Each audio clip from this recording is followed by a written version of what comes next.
In front of everyone gathered inside the most gilded ballroom in the city, the cold billionaire laid a check on the table, $1 million for a scratched old watch on a working man's wrist. Every person in that room assumed he would bow his head and thank her. Instead, the man simply slid the check back across the polished mahogany. "I'm sorry, I can't sell it." The room went silent. Victoria Hale smiled, that razor-thin smile she reserved for people she found amusing in their stubbornness, and assumed he was negotiating. She was wrong, and 3 days later, when she learned the truth behind that watch, the most powerful woman in the city sat alone in her office and could not stop the tears she had spent 15 years training herself never to shed. The apartment on Delancey Street smelled like machine oil, coffee grounds, and something faintly sweet, the remnants of a lemon cake Lily had attempted on Saturday morning, mostly successfully, though she had managed to leave batter on the ceiling fan, which Ethan still hadn't figured out how to clean without taking the whole fixture apart. Ethan Carter did not mind.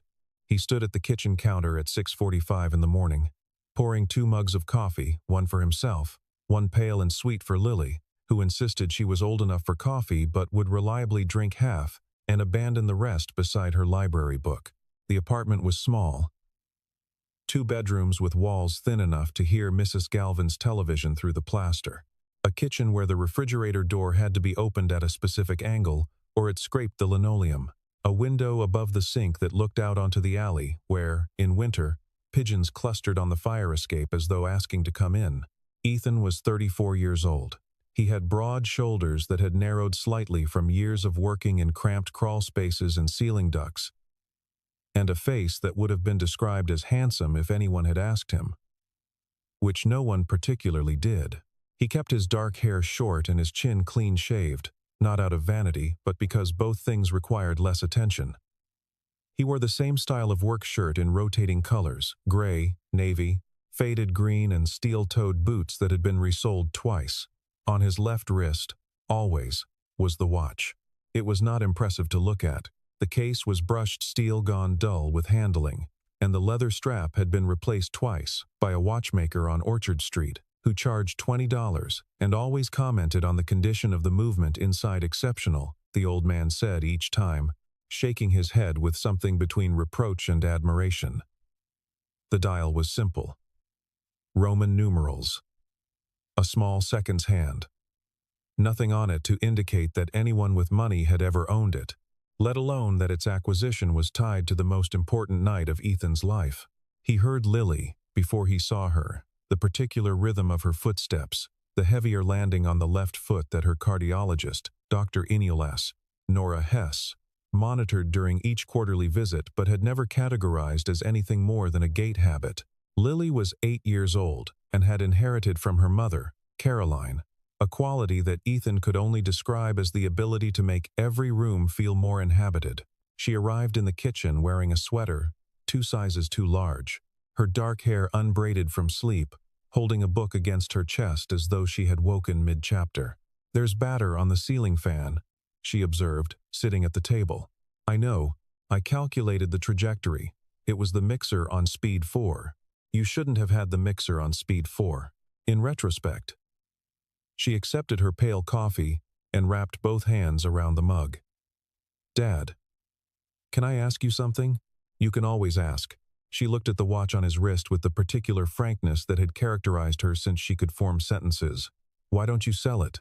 Marcus at school says his dad sold his grandfather's watch, and they went to Florida." Ethan was quiet for a moment, not because he didn't have an answer, but because he was selecting the right part of the answer, to give an 8-year-old before school on a Tuesday. "Some things are worth more than the price someone would pay," he said. Lily considered this with the seriousness she gave to most propositions. "More than Florida?" "More than Florida." She nodded slowly, clearly unconvinced, but willing to file the matter for later. She opened her book. Ethan finished his coffee and gathered his tools. He drove a white service van with Carter HVAC Residential and Commercial stenciled on the side in letters he had applied himself with a template kit, slightly uneven on the final C. His schedule that Tuesday included a compressor replacement in Chelsea, a diagnostic call in the Flatiron, and then, beginning at 3 in the afternoon, a series of pre-event maintenance jobs at the Whitmore Hotel on 57th Street, where a charity gala was being held that evening.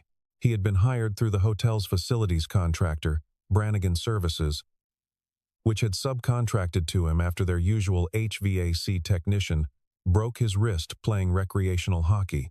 Ethan did not know whose gala it was. He did not particularly need to. He stopped at Dr. Hess's office on the way to Chelsea, not for an appointment, just to drop off Lily's latest activity log, a detailed chart he maintained in a green notebook.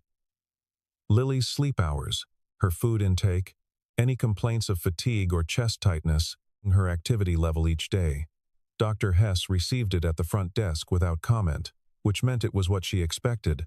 This was the rhythm of Lily's health management, not crisis, not ignorance, but the sustained, unglamorous work of paying attention. The compressor in Chelsea took 2 hours. The Flatiron diagnostic was a refrigerant leak, which he patched and tagged for a follow-up. He ate a sandwich in his van parked on 22nd Street, listening to a program about deep-sea geology on the radio, and then drove to the Whitmore.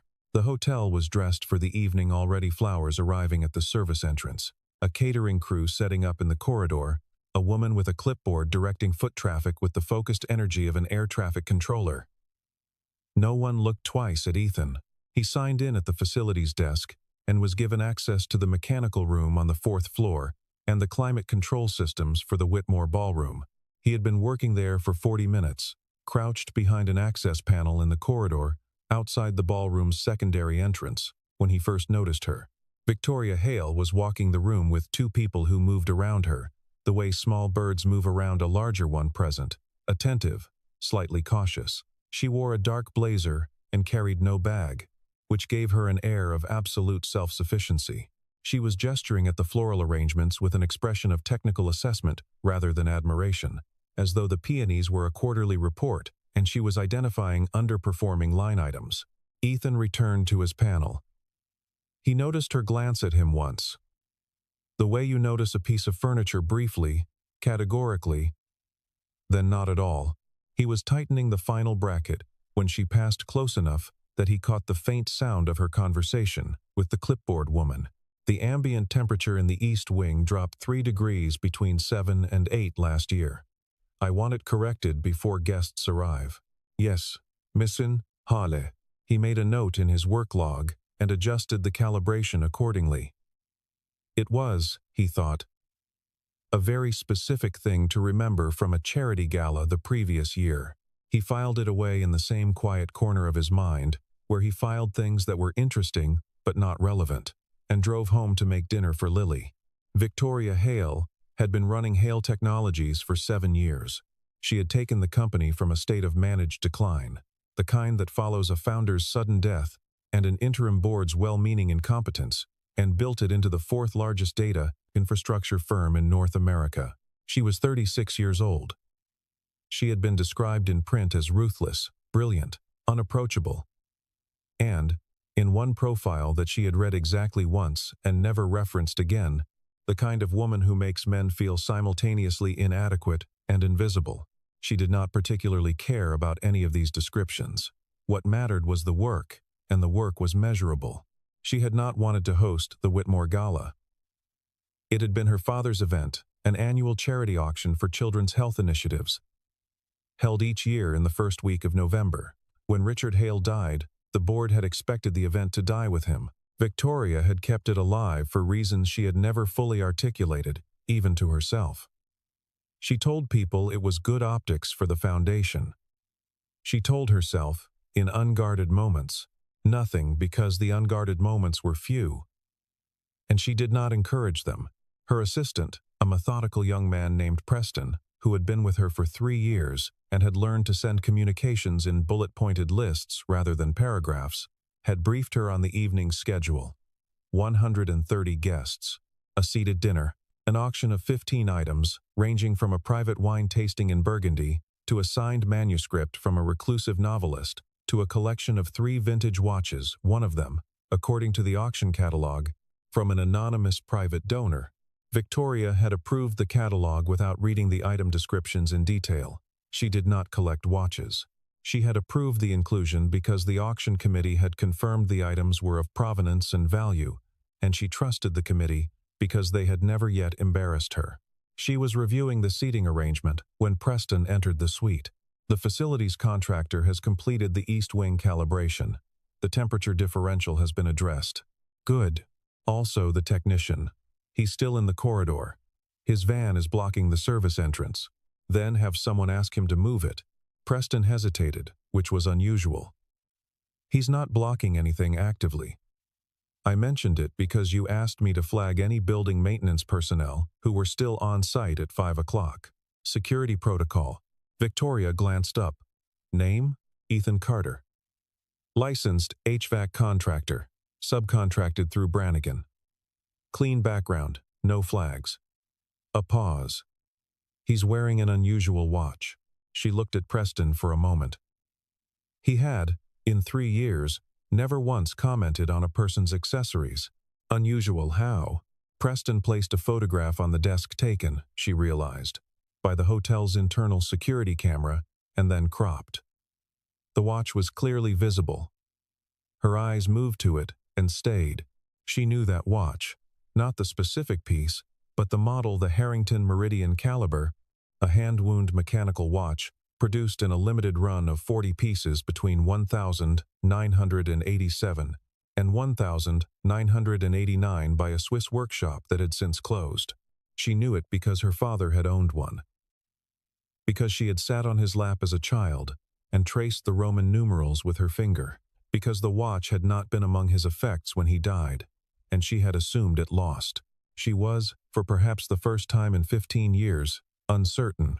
Where is he now? She asked. Loading his van. He'll be gone by 5:15. She stood. Tell him to wait. The Whitmore Gala auction was the centerpiece of the evening. Guests in formal wear stood at cocktail tables arranged in arcs before a low stage, and a professional auctioneer, the same man who had run the event for 11 years, moved through the lots with practiced efficiency and occasional humor. Victoria sat in the first row and watched. She had a glass of sparkling water she did not drink. Beside her, her head of corporate communications, a woman named Diane, occasionally leaned in to murmur context about a bidder, which Victoria acknowledged with the faintest movement of her head. She had spoken to Ethan Carter briefly, an hour before guests arrived, in the corridor outside the service entrance. The conversation had been short. She'd asked him where he had acquired the watch.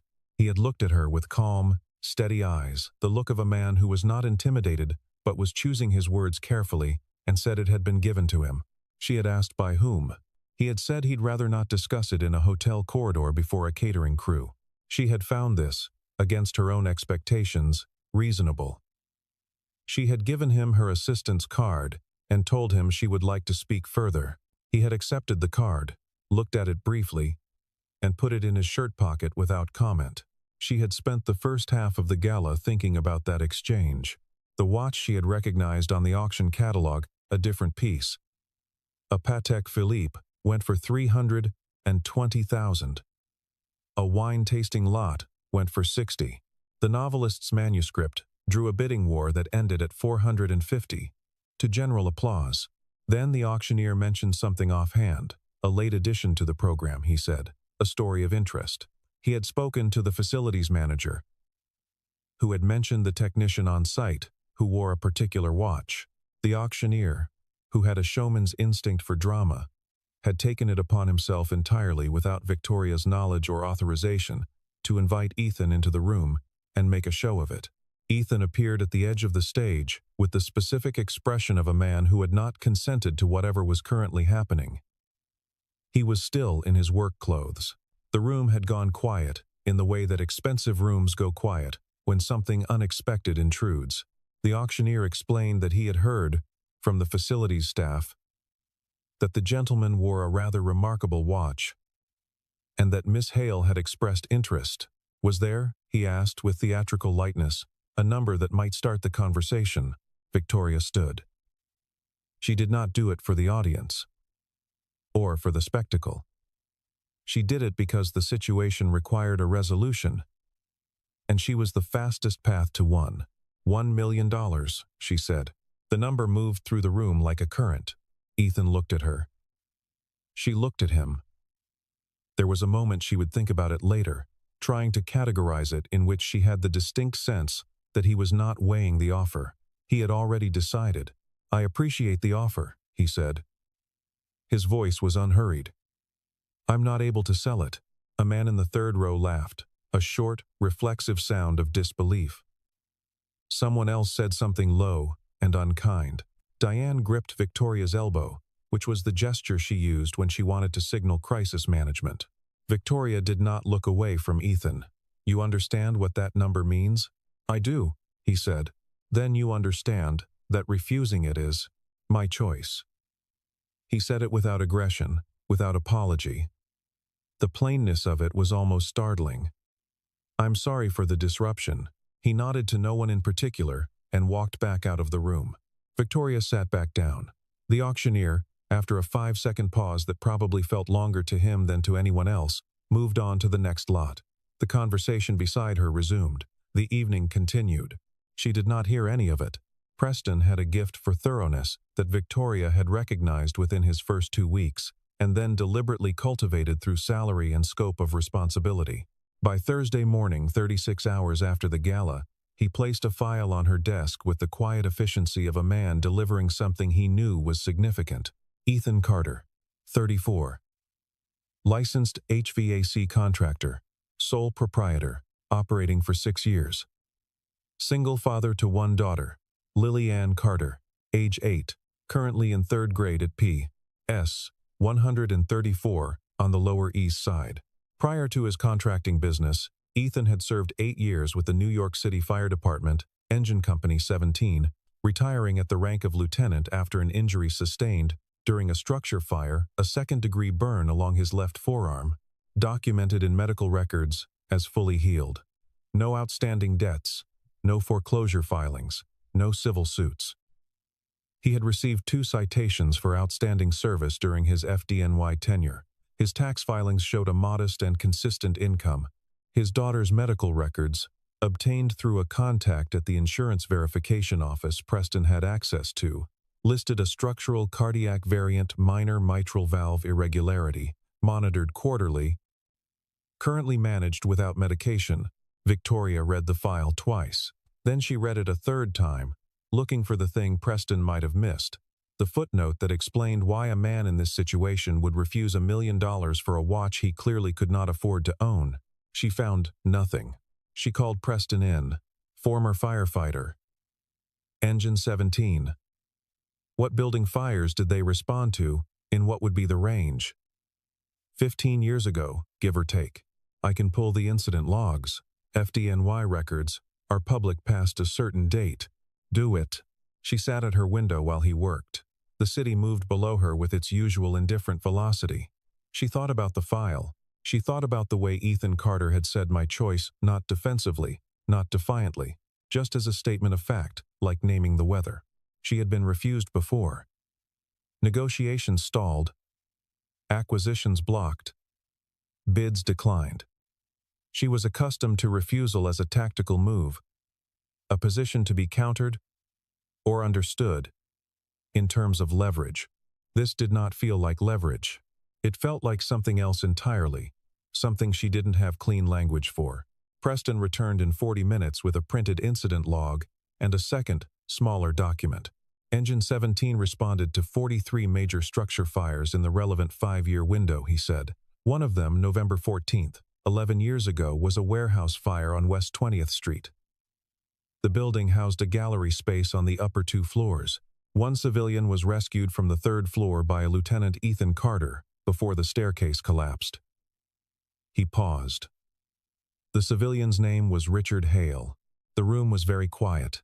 Victoria looked at the document, then at Preston, then back at the document. My father, she said. Yes. She stood up slowly, as though her body needed a moment to realign itself around this new center of gravity. She walked to the window. The city was still moving. This was not adequate, she thought distantly. The city should not simply be moving. He never told me, she said. Not to Preston. To no one. The fire report lists Lieutenant Carter as the responding officer who performed the extraction. There's a supplemental note I found it in the FDNY Commendation Archive, indicating that Mr. Hale had been given a personal gift by the rescued civilian as a private gesture of thanks, outside any official channel. The note is vague on specifics, but the timeline matches. 11 years ago. Her father had died 10 years ago, 8 months after the fire, from a cardiac event unrelated to the building blaze.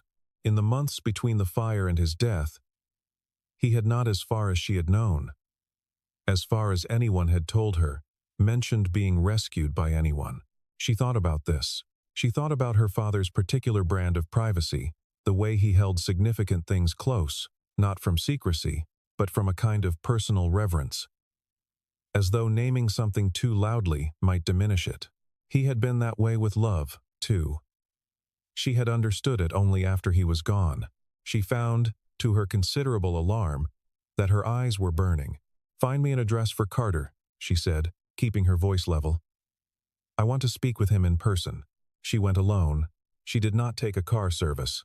She took the subway to Delancey Street and walked 2 blocks in weather that had turned cold and damp, and she stood outside a 6-story walk-up and pressed the buzzer for apartment 4C, with the feeling unfamiliar and specific of a person approaching a reckoning. Ethan answered the intercom after a moment. "Who is it?" "Victoria Hale." A pause, then the door buzzed open. He met her in the hallway outside his apartment rather than inviting her in, which she recognized as intentional, a man establishing the boundary of what this was. He had changed from his work clothes and was wearing a plain navy shirt and dark jeans. The watch was on his wrist. He looked at her with that same quality of focused calm, as though nothing about this situation was surprising him, which somehow made her feel that she was at a disadvantage. "I found the incident report," she said. "He was quiet. 11 years ago. West 20th Street. You pulled my father out of a burning building. I did my job. He gave you the watch." Ethan's eyes moved briefly to the watch and then back to her. "Yes. And you never contacted us. You never said anything." She heard the edge in her voice and was not entirely sure what it was the edge of. Gratitude. Grief. Something adjacent to both. "It wasn't my place to. He never told me," she said. "He never told anyone." Ethan leaned against the doorframe, hands in his pockets, looking at a middle point between the floor and her face. When he spoke, his voice was measured, but there was something underneath it that required effort to contain. "He came to find me," Ethan said. "About 6 weeks after the fire. Showed up at the station. He gave me the watch in person. We talked for maybe an hour." He paused. He knew how to listen. I don't know how else to say it. He just knew. "What were you talking about?" "My wife had died 8 months earlier." He said it simply, without dramatic inflection. The way people say things they have said enough times that the saying of it has become separate from the feeling. "Car accident. Lily was 4 months old. I wasn't doing very well. Your father didn't know any of that when he came. He was just there to say thank you. But we ended up talking for an hour." Victoria felt the cold of the hallway more acutely. "He told me something I needed to hear," Ethan continued. "I don't remember the exact words, but the meaning was that grief doesn't end, but it changes. That you can carry something heavy for a long time and it doesn't get lighter, but you get stronger." That was what he said. He looked at the watch. "He gave me this before he left, said it was important to him and he wanted me to have it. I told him it was too much. He said it wasn't." Victoria pressed her palm flat against the hallway wall and focused on the texture of the paint. "I didn't find out he died until I read it in the paper," Ethan said. "I thought about reaching out to the family, but I didn't know what I'd say. He'd given me something I couldn't give back. I thought maybe the best thing I could do was just..." He paused, searching for the word, "keep it." "He was dying when he came to you," Victoria said. Her voice was smaller than she intended. "He had been diagnosed 3 weeks before the fire. He didn't tell anyone for months." She swallowed. "I didn't know until after." Ethan looked at her. "He knew," she said. When he came to see you, he already knew. The hallway was silent, except for the muffled sound of a television somewhere below them. The space between them had taken on a new quality. Not uncomfortable, but weighted, like standing in a room after the electricity has gone out. Ethan said, quietly, "I'm sorry." She believed him, completely, without analysis. She believed him in the way she hadn't believed a spontaneous expression of sympathy since she was 17 years old. "I don't want to buy the watch," she said. "I want you to know I understand why you kept it. I understand completely. I know. I acted badly. At the gala. I came in without context. And it was a strange situation," he said. Not dismissing it, but not requiring the apology to be any larger than it already was. "You didn't know." She looked at him for a moment. "Can I ask you something?" "Sure. Your daughter, Lily. Her cardiac condition. How is she doing?" His expression shifted, something careful and private moving across it. "She's monitored. Her cardiologist is good. If you ever need resources, referrals, the foundation has a pediatric cardiology program. I'll keep it in mind." Firm. Not unkind, but clear. He was not a man who accepted charity, wrapped in genuine feeling, and saw it as something different from charity. She nodded. She turned to go. "Miss Halle." She turned back. "The watch my daughter asked me why I wouldn't sell it." He glanced down at his wrist, then back at her. "I never told her the whole story. But I think one day I will, because it's not just about your father, or what he did for me. It's about what it means to have a stranger take the time to see you." He paused. "Your father took the time to see me. That's the thing you can't buy." Victoria Hale, who had not cried in public since her father's funeral, and who had privately not cried at all since a hotel room in Singapore 4 years ago, walked to the elevator and pressed the button and stood looking at the closed doors for a long moment. Then she got on the elevator and wept. The Hale Technologies board met every other Monday in the 38th floor conference room. And what Victoria had found over 7 years was that the energy of those meetings told her more than their minutes. She had learned to read the room the way she had learned to read earnings reports, looking for what wasn't said as much as what was. The Monday after the gala, the room was wrong. Nothing overt. Daniel Reardon, Chief Operating Officer, was professional and thorough as always, walking through the Q3 infrastructure deployment with the practiced smoothness of someone who had rehearsed. He was 51, silver-haired, impeccably groomed, with the kind of lateral ambition that had never quite been confirmed, but was regularly implied in whispered conversations that stopped when she entered rooms. She had kept him because his operational acuity was genuine, and because close enemies, she had learned from her father, were more manageable than distant ones. What she noticed was a particular quality of stillness around him when she entered. Not guilt, Daniel was too controlled for guilt, but containment. The specific stillness of a man managing the gap between what he knows and what he's prepared to reveal. It took Preston 48 hours to confirm what she had begun to suspect. A story had begun circulating in the financial press, small mentions, nothing prominent, that the Hale Technologies CEO had become personally entangled with a maintenance contractor who had provoked an embarrassing public scene at the company's flagship charity event. The framing was careful and deniable. Questions about Victoria's judgment. About whether recent behavior suggested distraction from the company's strategic priorities. The sourcing was anonymous. The timing was precise. Preston laid the printouts on her desk with his usual measured care. 3 outlets. The original appears to have originated from a communications firm that has worked with Reardon on 2 previous engagements. Victoria looked at the printouts, then set them aside. And the technician himself? There's a secondary thread being developed.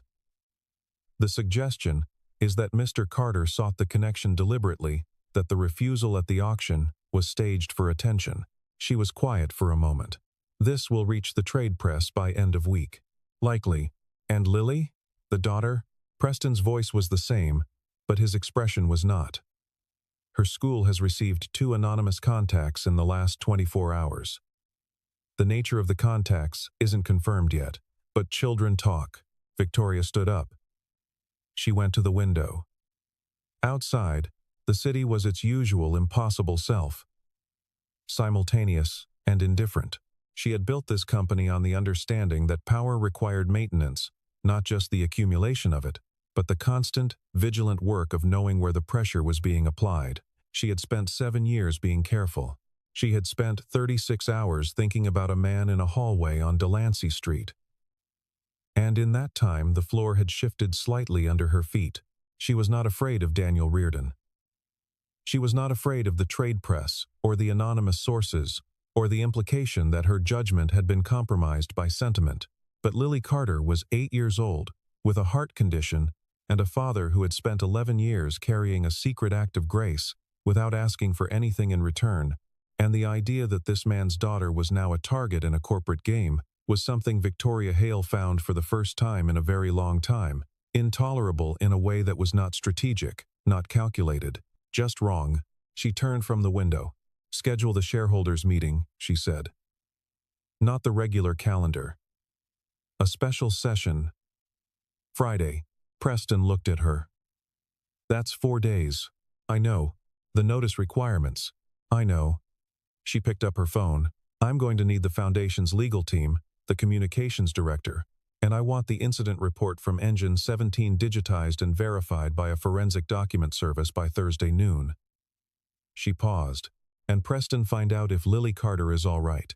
On Wednesday evening, Ethan received a call from PS 134.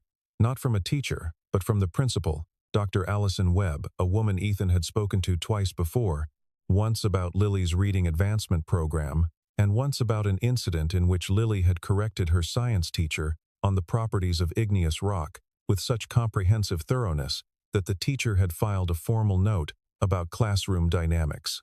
Dr. Webb had, on that occasion, been barely suppressing a smile.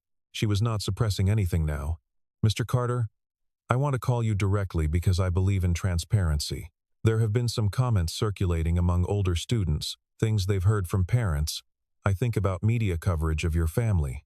Lily hasn't been targeted directly, but she's a perceptive child, and she knows something is being said." Ethan drove home from a service call in Midtown and sat in his van outside his building for 3 minutes without getting out. Lily was at the kitchen table when he came in, working on a school project about geological formations, with 3 library books open and a notebook in which she had drawn diagrams of fault lines with color-coded layers. She looked up when he entered. "Mrs. Peterson said, I should consider other perspectives on my sedimentary analysis," she said. "But the data doesn't really support alternative perspectives. You can acknowledge a perspective and then explain why the data points elsewhere," Ethan said. She considered this. "That's diplomatic. That's science." She looked at him for a long moment, with the particular quality of attention she used when she knew something was being withheld. "Dad," she said. "Yeah. People are saying things about you." He sat down across from her. The library books were open to a cross-section of a mountain range. He looked at the fault lines. "Some people are saying something happened at a party that made me look foolish," he said. "And some other people are trying to make it worse because it benefits them. Why? Because when you have a lot to lose, you sometimes try to make other people lose things too. It makes you feel safer." Lily absorbed this. "That's a pretty sad way to live." "It is. Are you scared?" He looked at his daughter at the fault lines in the notebook, the library books about things that moved slowly and changed everything, the mug of cold pale coffee she hadn't finished. He thought about a hospital room 3 years ago, when her valve irregularity had caused a brief arrhythmia during a flu, and the particular quality of fear that had no bottom to it, that was nothing like any ordinary fear he had ever felt. This, by comparison, was manageable. "No," he said. "Not really." She nodded, reassured, and turned back to her diagrams. He was at the sink washing dishes at 9 o'clock, when his phone buzzed with a message from a number he didn't recognize. It said, "Lily is all right. I made sure. I'm sorry this reached her. V. Hess." He stood at the sink for a moment. Then he dried his hands and put the phone face down on the counter and went to check that Lily was asleep. Lily was admitted to St. Luke's on Thursday morning. It was not a crisis, not in the way crises are in films, with running and code bells and a gurney in a hallway. It was a quiet escalation of something that had been monitored for months. Dr. Hess had detected during the Wednesday check-in a rhythm pattern she didn't like, and had recommended inpatient observation with a consult from the pediatric cardiology team. Lily was calm about it, which was somehow harder to bear than if she had been frightened. She brought 2 books and asked whether the hospital had any good puzzles. Ethan filled out the admittance forms, spoke to Dr. Hess for 23 minutes, confirmed the procedure schedule, arranged for Mrs. Galvan to bring Lily's 3rd set of library books, and then sat in a chair outside the procedure room and felt, for the first time in a long time, the specific weight of being alone with something too large for the size of himself. He was not a man who called people. He had, in the years since Caroline died, learned to manage the architecture of his own life with a kind of careful self-sufficiency that was not, he knew, entirely healthy. But that had become structural, the way old buildings adapt to the weight they carry rather than replacing the beams. He sat in the chair. He held the watch in his palm, which he did sometimes without thinking about it, the weight and temperature of it. The small specific tick of the movement, which he could feel but not hear. He had not done this since the night of the gala. Richard Hale had sat in a chair something like this, he thought. Not here, not this hospital, but somewhere, with a diagnosis that he had absorbed alone, that he had carried for weeks before telling his family, that had made him want to visit a lieutenant at Engine 17 and take an hour to have a real conversation. Ethan had wondered, sometimes, whether what Richard had given him that day, the listening, the watch, the words about grief changing, had been partly for himself, a way of ensuring that the hour was real, that it mattered, that something of substance had been done with the time still remaining. He closed his hand around the watch. He did not hear anyone approach until Victoria Hale sat down in the chair beside him. He turned to look at her. She was in a dark coat, no briefcase, no Preston, no armor of professional context. She looked like a person, which was different from how she had looked at the hotel. "How did you know she was here?" he asked. "I asked Dr. Hess's office to notify me if there was a change in Lily's condition. I should have told you I was doing that. I'm telling you now." He looked at her for a moment. "That's a significant thing to do, without asking." "Yes," she said. "I overstepped." He held her gaze. "I'm not trying to insert myself," she said carefully. "I'm aware that my last name means something complicated in your life, and I'm not trying to make it more complicated." She looked at the corridor, at the closed door. "I just didn't want you to be sitting here alone." He was quiet for a long time. The hospital had its own rhythm footsteps, the soft announce of the intercom. A cart being wheeled at the far end of the corridor. Ordinary sounds beneath extraordinary circumstances. "She asked me once why I never talk about her mother," Ethan said. "She was 6. I didn't have a good answer. I said that some things are too important to talk about all the time, and she said," he almost smiled. "She said that didn't make logical sense. She sounds like a remarkable person. She is." A pause. "Caroline was too. That's the hardest part. Not the absence. It's that Lily is so much like her, and she'll never get to know that about herself." Victoria said nothing. She was not trying to fix it. She was just sitting there in the chair, present, which was, he thought, the exact right thing. He reached into his shirt pocket and turned his phone over. He showed her the message she had sent. "Thank you," he said, "for protecting her. I should have anticipated the exposure. I didn't. That's on me. You couldn't have known Reardon would go that direction. I should have known he'd go a direction." She looked at her hands. "I've been running this company for 7 years, and I've kept Daniel Reardon close because I understood exactly how he thought. The problem is that I forgot that understanding someone's tactics doesn't make you immune to them when you're distracted." He looked at her sidelong. "You don't seem like someone who gets distracted." "I'm not, generally." A pause. Your father changed something, she said quietly, carefully, as though testing the weight of the words before fully committing to them. Not you, the story of what he did. What it meant. She looked at the closed door of the procedure room. I've been running on a specific kind of emptiness for 10 years, and I didn't realize it had a shape until you named it. Ethan turned the watch over in his hand. He was a good man, he said. He was, she said. I miss him differently now than I did last week. They sat in the corridor in the ordinary light of a Thursday afternoon, and the tick of the watch moved steadily between them. The Hale Technologies special shareholders meeting convened at 9 o'clock on Friday in the 38th floor conference room. Victoria had spent Thursday evening preparing. Not the materials Preston had assembled those with his usual thoroughness, but herself.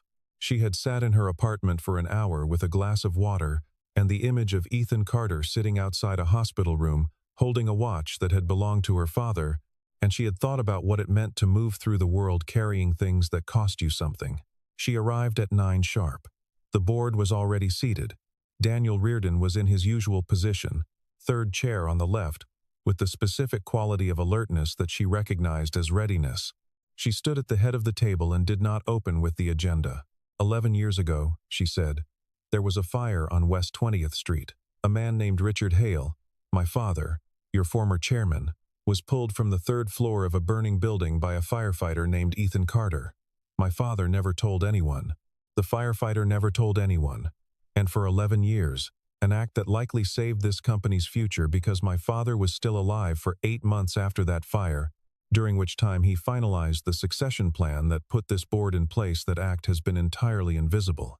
The room was quiet in the specific way that rooms go quiet when they understand that the next words will be important. Last week, she continued, Mr. Carter attended this company's charity event as a contracted maintenance technician. I made an uninformed and public offer to buy the watch my father gave him as a private gesture of gratitude. Mr. Carter declined. Several members of this company's senior leadership subsequently decided that Mr. Carter's story and the implied personal connection represented a vulnerability to be exploited. She looked at Daniel Reardon. He met her gaze with the steadiness of someone who has prepared a countermove. I want to be specific, she said. The media contacts, the anonymous sourcing to the trade press, and most significantly, the contacts made to an 8-year-old child's school. Those did not come from a competitor. They came from inside this building. Preston, standing near the door, produced a folder and placed it in front of each board member with quiet efficiency. This folder contains the communications records, the firm connections, and the documentation. I'll give you 30 seconds to review the top sheet. She waited. Watched Reardon's face. The stillness in him had changed quality, from containment to calculation. What I want the board to understand, Victoria said, is not primarily about Daniel Reardon's ambitions, which are not surprising, or about his methods, which are not original. What I want you to understand is this. The man this company tried to harm spent 11 years carrying a secret kindness with no expectation of return. He raised a daughter alone while working a skilled trade and managing her medical care with exhaustive care. He refused $1 million for a watch because the watch represented something that cannot be valued in money. And when his daughter came under pressure because of a story this company helped to manufacture, he sat in a hospital corridor and did not ask a single person for help. She paused. That is what integrity looks like. I want this company to look like that. She let it sit for a moment. Daniel, I'd like your resignation before end of day. The documentation in front of you makes the alternative a full governance review, external audit, and board vote considerably more time-consuming and public. I'd recommend the efficient path. She looked at the rest of the table. I'd also recommend that the rest of you reflect on what you knew and when, and whether the efficient path is also in your interest. She sat down. 3 hours later, Daniel Reardon's resignation was processed. 2 other board members requested brief conversations. Preston handled both. Lily Carter came home on Sunday. She had, during her 4-day hospital stay, completed 2 puzzles, one of which was, she noted with some contempt, clearly mislabeled as 1,000 pieces when it was more accurately 950, started a new book about glacial geology, and developed an informed opinion about the relative quality of different hospital Jell-O flavors. Lime ranked last, strawberry ranked second, orange ranked first, based on consistent performance. She had asked Dr. Hess 2 technical questions about her cardiac anatomy that Dr. Hess had answered with full seriousness, and then mentioned to Ethan in the hallway as genuinely impressive anatomical curiosity for someone who hasn't started middle school. Ethan carried her bag up the stairs, while Lily walked beside him with the specific dignity of a person who has been hospitalized and is not prepared to be treated as fragile. On the kitchen table, there was a package that Mrs. Galvin had signed for. Lily inspected it with interest. "It's addressed to both of us," she said. He opened it. Inside was a formal letter on Hale Technologies Foundation stationery, and beneath the letter, a smaller sealed envelope addressed to Lily personally. The formal letter described the establishment of a new fund, the Richard Hale Memorial Fund for Pediatric Cardiology, in partnership with St. Luke's Medical Center, which would provide full coverage for ongoing cardiac monitoring and treatment for children of first responders, current and retired. The first named beneficiary was Lily Ann Carter. There was no flourish, no public announcement, no press release, just the letter and the small sealed envelope for Lily, which she opened herself. It said, in handwriting rather than print, "Dear Lily, your father is the best person I have encountered in a long time. I wanted you to know that someone besides you can see it. The world needs more people who keep the important things. I think you already know how to do that. V.H." Lily read it twice. Then she put it on the table with great care and looked at her father. "She's the billionaire from the party," Lily said. "Yes. She cried in the elevator, didn't she?" He looked at his daughter. "I have no idea what you mean, Dad. It's obvious." She picked up the letter again and read it a third time. "She's right, you know. About keeping the important things." He sat down. "I know. The watch. Yeah." She nodded. Then she opened one of the library books Mrs. Galvin had brought, something about tectonic plates, and began to read, folding the letter carefully and sliding it inside the cover as a bookmark. Ethan sat across from her in the small kitchen with the window above the sink and the refrigerator door that scraped the linoleum and the faint residue of lemon batter on the ceiling fan. The afternoon light came in flat and pale through the alley window. The city moved beyond it with its usual indifferent velocity. He looked at the watch on his wrist. The Harrington Meridian caliber, 40 pieces made, one given in a hospital visit by a dying man who had wanted an hour of real conversation with someone who had saved his life, or had saved him something. He thought about Richard Hale, who had known how to listen. He thought about Lily, who had asked once whether people who kept the important things always got hurt for it, and to whom he had said he hoped correctly that sometimes the keeping was the point, regardless of the cost. He thought about Victoria, sitting in a hallway chair in a dark coat with no briefcase, just present, which had been the right thing in the same simple and inarguable way that the math is right. He did not have a clean summary for what the past 2 weeks had been. He was not a man who needed clean summaries. He was a man who kept records in green notebooks and serviced equipment quietly, and drove home through the city after long days to make dinner for his daughter. And who had, on his wrist, the weight of something a good man had trusted him with. He heard Lily turn a page. Outside, a pigeon landed on the fire escape, with its usual air of mild expectation. Ethan poured 2 cups of coffee, one for himself, one pale and sweet, and destined to be abandoned beside a geology book, and sat across from his daughter in the imperfect, sufficient light of a Sunday afternoon. Some things are worth more than the price someone would pay. He had always known this. But it was good, sometimes, to be reminded of the shape of what you knew.